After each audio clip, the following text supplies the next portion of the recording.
Bonjour, je suis le docteur Monique Alouche et aujourd'hui je vais vous parler du mal de gorge, encore appelé dans le jargon médical dysphagie.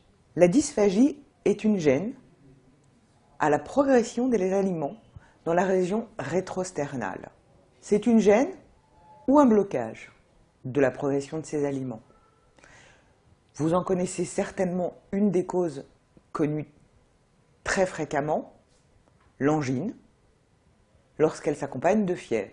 La dysphagie non fébrile, c'est le thème d'aujourd'hui. C'est plutôt une gêne ou un blocage à la progression des aliments qui nécessitera une enquête extrêmement rigoureuse. Quel que soit l'âge du patient, ce symptôme nécessitera de toute façon un examen complémentaire, encore appelé endoscopie œsophagienne. Ces lésions œsophagiennes que l'on pourra retrouver nécessiteront à tous les coups des biopsies afin d'éliminer toute pathologie maligne. Mais parlons de choses plus gaies ou plus fréquentes. La dysphagie se voit souvent lorsque les patients ont un reflux gastro-œsophagien.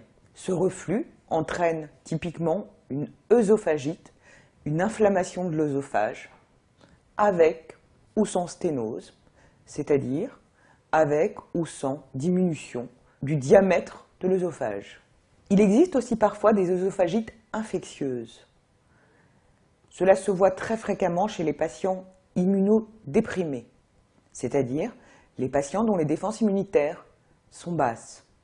Malheureusement, chez ces patients ayant le cancer, le sida, d'autres maladies graves, plusieurs germes sont en cause. Je vous donne des exemples, le cytomégalovirus, l'herpès virus, ou alors, plus fréquemment, un champignon, le candida.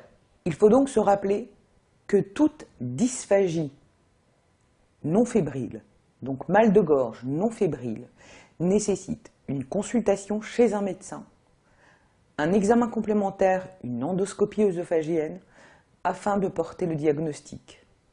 L'enquête étiologique doit être rigoureuse, l'enquête du terrain aussi.